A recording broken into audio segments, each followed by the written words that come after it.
Hey everyone, this is Lisa Blair. This is another video in my series called Therapy Under 5. I am a psychotherapist based in Santa Fe, New Mexico. I have a women-centered international private practice. And if you want to learn more about me and the work I do, you can visit my website, lisablairma.com.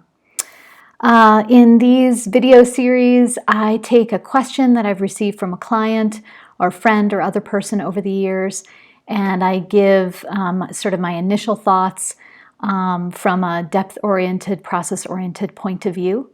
And I give myself about 5 minutes to answer the question. So I'm going to set my timer here. And this question came from a female client of mine. She says, I never know what's going to move me when. I like being spontaneous and hate living according to predetermined schedules, commitments, appointments that require me to do certain things at certain times.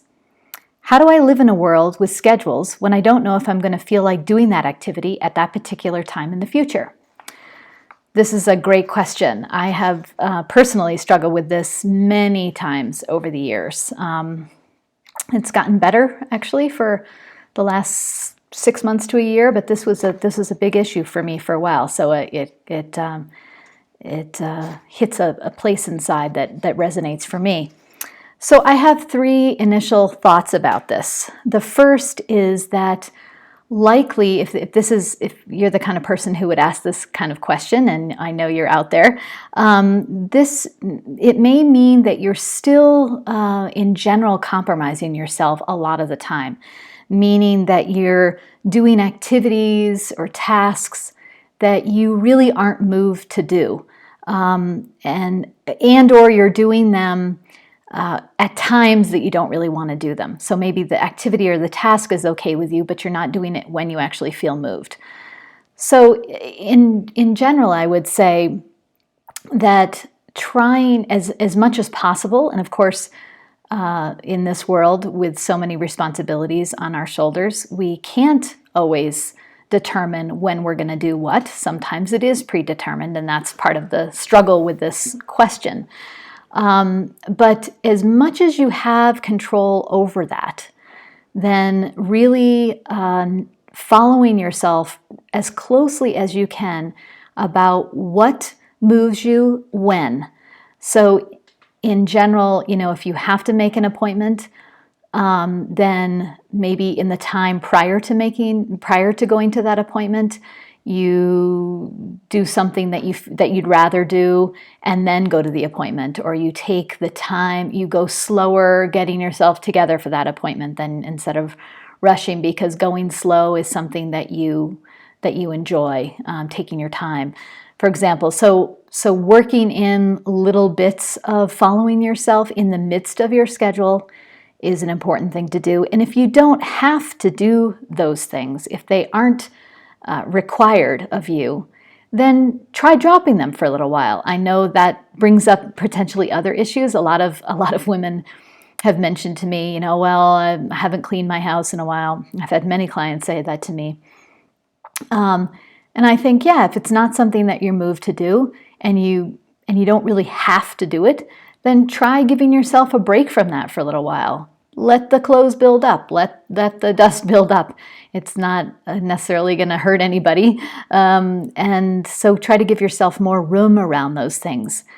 The second thing I would say is try to find time either each day in a little bit or each week, maybe in a bigger bit, to follow your impulses only. So, for example, if you can set aside 10 minutes even a day, or a half hour, or an hour a day, or on the weekend, let's say you're off of work or other duties, and setting aside that whole day, a whole Saturday or half a day, to really just follow your impulses. This is what Ellen Burstyn, the actress, there's this great interview with her on a podcast, one of my favorite podcasts, called Death, Sex, and Money. And in this interview, she talks about what she calls shouldless days. And she has, I think, something like a day a week where it's called the shouldless day. And she allows herself to do whatever she wants. If she wants to, I forget her examples, but let's say binge watch a show on Netflix, or just lay in bed for hours at a time, or I don't know, read a book, or do nothing, or take a walk, or whatever it is that you like to do. Focus on art, go window shopping, I don't know. But to allow yourself some me time, allow yourself time to only follow your impulses. Tell your partner, tell your family, tell your kids, tell your friends, I'm setting aside this time for myself. Negotiate with them to get that. I think it's really important to have regular time, whether it's every day or every week, to follow our impulses. And quickly, lastly, tell your friends and your family what kind of person you are and what that means. For example, if you're making a date with a friend and you're the kind of person who really hates making appointments, say to your friend, I really would love to see you, and I have to be just honest about the fact that I have to really follow myself. It's really important to me right now. It's really up for me right now. I'll pencil it in. Let's make a date and that time to meet for coffee.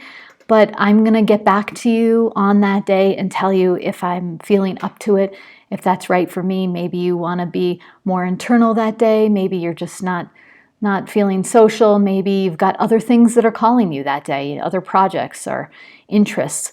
And being honest with your friends and family. They may not only like it. That's true in relationships, but it's also super important to make sure we follow our own timing, our own impulses, what we want to do when we do it. I hope that helps, and thanks so much for watching. See you next time.